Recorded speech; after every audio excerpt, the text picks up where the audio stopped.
So guys आज हम पहुंचे हैं परिक कला स्कल्पचर पार्क। बेसिकली ये एक तरह के मुजस्मे बने हुए हैं यहाँ पर लकड़ी को काट के, किस चीज़ को काट के, और चल के आपको दिखाते हैं कि किस तरह के मुजस्मे। So let's go.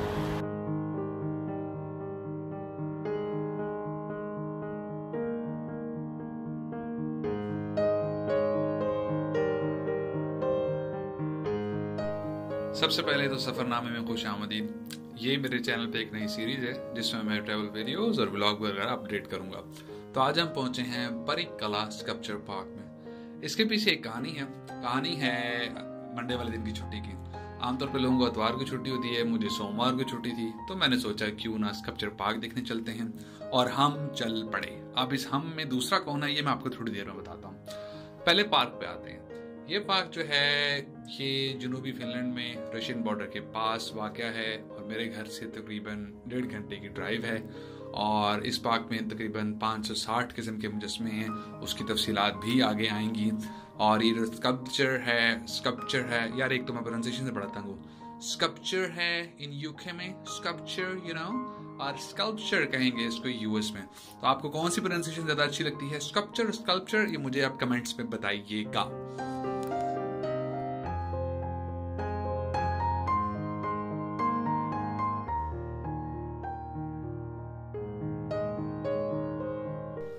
और आज मेरे साथ हैं उसामा भाई जो कि लबनान यूनिवर्सिटी से पीएचडी करने वाले हैं बिजनेस मैनेजमेंट में। ऑलमोस्ट पीएचडी हो ही गई है इनकी। पता है कुछ बहकी बातें करने लगे हैं जिससे मुझे यकीन होगा कि ये पीएचडी कर ही जाएंगे। अच्छा, ये फिनिश में लिखा हुआ है तो इस पर परेशान नहीं होना। आसान अल्फाज में आपको बता दिया। ये दरमियान में इंग्लिश में लिखा हुआ है वेलकम, उर्दू में फिनिश में लिखा हुआ है तरबतुल्लाह, इसका मतलब वेलकम होता है, और नीचे कुछ रशियन में है। तो मेरा ख्याल आपको समझ आ गई कि आपने कौन सा वाला वर्जन लेना है। So now we are going. वैसे अगर आप चाहें तो ये जो साइकिल पड़ी है इस पे भी जा सकते हैं सैर करने के लिए। और ये है वो बोर्ड जो हमें पाकिस्तान में हर जगह पे लगाना चाहिए। इसको अच्छी तरह से पढ़ लें कि आपने मेंटेन करना है, अपने रिस्क पर आगे जाएं, ब्ला ब्ला ब्ला, गेस्ट बुक को साइन करें और मेंटेनेंस का ख्याल रखें। यहाँ पे उल्टे सीधे शापर फेंकने की ज़रूरत नहीं है, जो हाल हमने पाकिस्तान में हर जगह किया हुआ है। देखें, इन लोगों से कुछ सीखें और अपने जो स्पॉट्स हैं उनको साफ रखना शुरू करें। So there we are. सामा भाई, आपको किसने कहा था ये फ्री है? इधर तो टिकट लगी हुई है 2 से 5 यूरो, ठीक है।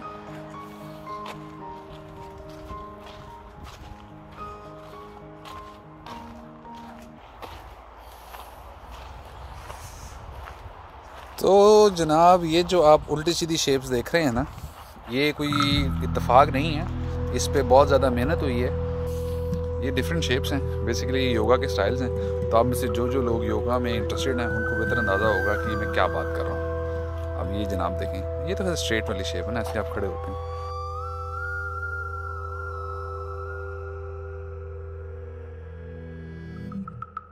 अब ये भाई साहब को देखें यार, ये वैसे काफ़ी बेशर्मी वाले सीन नहीं मैं कर रहा है। ऑडियंस जो है मेरी मिक्स है। सामा भाई, एक बात बताएं, ये मैं वल्गैरिटी नहीं बता रहा जानबूझ के? क्या ख्याल आपका? ये खुला तज़ाद है। खुला और ये जो आप सामने देख रहे हैं योगा करते हुए मुख्तलिफ इंसान, असल में ये मुख्तलिफ नहीं हैं। ये असल में जवानी की तस्वीरें हैं या इमेजिनेशन हैं उस बंदे की जिसने ये सब कुछ बनाया है। यस, वेयो रोंकोनेन की बात कर रहा हूँ मैं। तो 560 कंक्रीट के मुजस्मे हैं जिसमें से 255 के लगभग मुख्तलिफ योगा पोजीशंस हैं। और मोहतरम ये फरमाते थे कि ये जो योगा पोजीशंस आप देख रहे हैं ये असल में जवानी में उनका जिस्म या उनकी बॉडी कुछ इस किस्म की होती थी, वो उसको देखते हुए उन्होंने बनाया। उन्होंने ऐसा क्यों किया इसके लिए हमें जानना पड़ेगा थोड़ा बहुत उनकी ज़िंदगी को। तो हम देखते हैं। वेयो रोंकोनेन एक फिनिश नाम है और ये एक फिनिश पर्सन थे। और ये मोहतरम जो थे ये टिपिकल फिनिश पर्सन थे, यानी कि दूसरों से मिलना जुलना, आना जाना, सोशल, ये चीज़ें तो आप शुरू से ही निकाल देना, ये तो है ही नहीं। ये जनाब 25 फरवरी 1944 को पैदा हुए और इनका इंतकाल जो है वो 23 मार्च 2010 को हुआ। फैमिली में ये 4 बच्चों में सबसे छोटे थे और बाकी बच्चे जब उनके पर निकल आए और वो उड़ गए, मीन्स माँ को छोड़ के वो आगे चले गए। लेकिन ये अच्छे बच्चे थे, प्यारे बच्चे थे, तो ये अपने वालिदैन के साथ ही रहे, ये मूव नहीं किया इन्होंने। इन्होंने एक वेपर मशीन में काम भी किया कुछ अर्सा, यहीं पास एक एरिया है सिंपले का, वहाँ पे काम करते हैं। इसके अलावा इनको साइकिलिंग का, वॉलीबॉल का और स्विमिंग का भी शौक था। जैसा मैंने पहले कहा है कि भाई रॉकन को बहुत ज़्यादा आउटगोइंग नहीं थे, बड़े गार्डेड और बड़े लोनली और इंट्रोवर्ट काम थे। वैसे तो यार सारे फिनिश लोग ही इंट्रोवर्ट हैं, मतलब बात ही नहीं करते। आप 4 घंटे बात कर लें और अगले दिन मिलें तो फिर जीरो से शुरू करना पड़ता है। एनीवे, आर्ट किसे कहते हैं ये हमें आज तक समझ नहीं आई। हर रंगी चीज़ को आर्ट करते हैं, उल्टी सीधी चीज़ों को आर्ट करते हैं, कुछ इस तरह की डेफिनेशन मेरे जहन में आती हैं। बहरहाल इनका जो आर्ट था ये लोगों से कम्युनिकेट करना चाहते थे उसके ज़रिए। यार तुम खुद जाके बात कर लो भला साथ वाले मोहल्ले में कौन रहता है, लेकिन नहीं, वो कहते थे कि बस वैसे करूं। लेकिन मजाक अपनी जगह, जब ये सारा कुछ बना रहे थे तो इनको तो खुद पता नहीं था कि लोग इनको देखने आएंगे। ही वॉज नॉट सर्टेन, उनको खुद अंदाजा नहीं था। लेकिन आज सारी दुनिया उनके मुजस्समे देखने के लिए आती है। ये नाज़रीन आखिरकार मैंने ढूंढ ही लिया उल्लू का पट्टा, वो जो हम सुनते हैं ये उल्लू का पट्टा।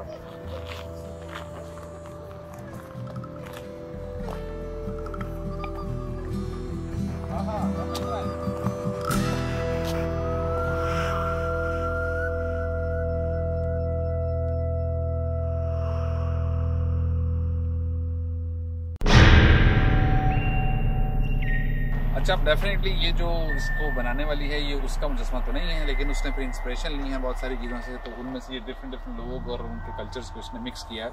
अब ये भाई साहब का मुझे नाम नहीं पता, लेकिन हम यहाँ आके देख सकते हैं। इसको कहते हैं डिमिको पात्सस, अडॉप्टेड बाय अन्य लिखते हैं। इसके बारे में स्टडी करना पड़ेगा। हाँ, ये गालिबन ज़रूर एक पर्स है और इसमें लोगों ने पास आए ज़रा, इसमें लोगों ने छोटे मोटे पैसे और सिक्के डाले हुए हैं, ये आप देख सकते हैं। मेरा ख्याल है जो इस्तेमाल नहीं होते वो इसमें डालें। पाकिस्तानी भाइयों से खास इल्तमास है, इधर आके उठा नहीं लेने, इसमें डालने हैं थोड़े से। और इसमें आपको यूरोज मिल रहे हैं, कोई रशियन रूबल्स हैं, इस तरह हर तरह की चीज़ें हैं पड़ी हुई हैं। कुछ लोगों ने पुरानी घड़ियाँ और पता नहीं क्या क्या लगाया हुआ है, टूटे बटन भी लगाए हुए हैं इसमें। लेकिन आंटी काफ़ी अमीर है माशाल्लाह। इतनी वैसे अच्छी लग नहीं रही है, लेकिन इनके साथ खड़े होके बनवा लेते हैं एक फ़ोटो। हम कौन सा कोई टॉम क्रूज है। चलें आगे चलते हैं।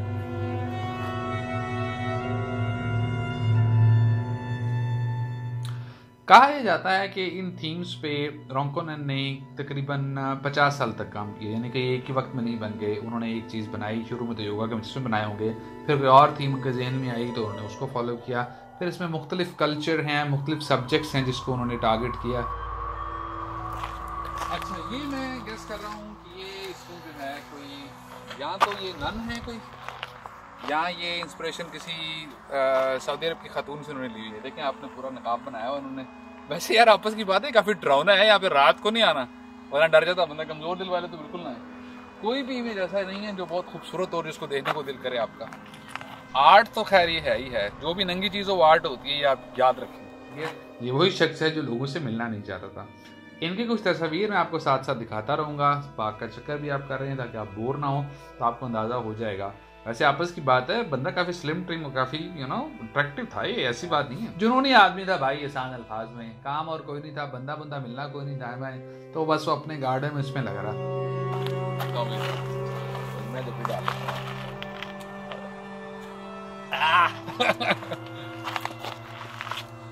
बचपन में हमने बिल बतौड़ी देखी थी, तो ये उसके पास है कुछ।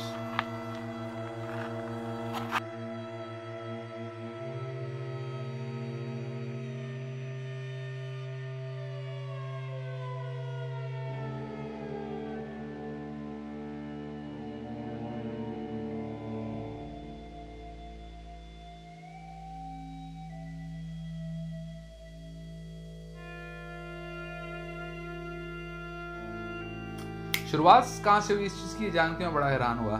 सेब के कुछ पौधे लगाए थे मोहतरम ने अपने गार्डन में जब छोटी उम्र में थे। उससे इनको बागवानी का शौक हुआ, फिर उन्होंने ये बाग बनाया। उसके बाद ये आहिस्ता आहिस्ता इस तरफ आए। सबसे अजीब और दिलचस्प बात, 2007 में इनको फिनलैंड प्राइज दिया गया इनकी मिनिस्ट्री ऑफ कल्चर की तरफ से, मिनिस्ट्री ऑफ एजुकेशन की तरफ से, ऑटम 2007 में। अब मोहतरम वो प्राइज लेने के लिए भी नहीं गए, यानी कि कैसी बात है। हमारे वहाँ पे किसी को आप मतलब कोई इस तरह का प्राइज़ दें तो वो तो छोड़ पूरा खानदान पहुँचा होता उस दिन। तो मोमेंट ऑफ रिफ्लेक्शन देखें कि इनका जो प्राइज़ है वो ये लेने नहीं गए। इनकी जगह इनके एक फोटोग्राफर थे, इनके दोस्त शायद वेली ग्रानो, उन्होंने ये रिसीव किया। बहरहाल अगर आप ज़्यादा जानना चाहते हैं वायो रोंकोनन के बारे में, क्योंकि मैं तो जानना चाहता हूँ, unfortunately he is not in this world, वरना मैं जाके उनसे पूछा कि बाबा क्या चल रहा था दिमाग में, मुझे ज़रा आप समझाओ तो सही कि आखिर सीन क्या था, व्हाट्स गोइंग ऑन मैन। लेकिन एनीवे अब ये नहीं हो सकता। तो लेकिन अगर आप में से कोई आर्ट का बड़ा दिलदादा है और उसको नहीं रहा जा रहा और वो पढ़ना चाहता है और देखना चाहता है, तो घबराने की बात नहीं है। मैंने जो थोड़ी बहुत रिसर्च की थी उसके लिंक्स मैंने डिस्क्रिप्शन में डाल दिए, आप वहाँ से देख सकते हैं। इनके ऊपर कुछ पेपर्स भी लिखे गए हैं और कुछ अखबार की कुछ शायद सुर्खियों में आपको मिलेंगे। इसके अलावा आप पाक की ऑफिशियल वेबसाइट पर जाकर भी इनके बारे में पढ़ सकते हैं। All the links are down below. ये जो भाई साहब है, इनकी परेशानी मैं समझ सकता हूँ, क्योंकि अगर आपने पाकिस्तान में किसी गवर्नमेंट स्कूल में पढ़ाई की है, वहाँ के उस्ताद अक्सर आपको ऐसे मारते हैं दरख्त के साथ मिला के आपको ये जो छोटा सा भाई के आते हैं ना, अब ये इनकी तशरीफ में पड़ेगा तो ये रोजाना काम करके आएंगे इसको। हमने खाई हुई है ऐसी मार। वैसे इसको यहाँ माना हुआ है, आमतौर पर एक दूसरा स्टूडेंट होता है जो आगे से इसको पकड़ लेता है। शक्ल से जालिम लग रहा था, ऐसी शक्ल लगी। अब जाने से पहले मैं आपको अपने कुछ पोजेस दिखाता हूँ जो मैंने बनाने की कोशिश की है। भाई अगर ये मोहतरम 260 पोजेस कर सकते हैं योगा के, कोई 2-4 तो हम भी कर सकते हैं, जैसे कि ये वाला।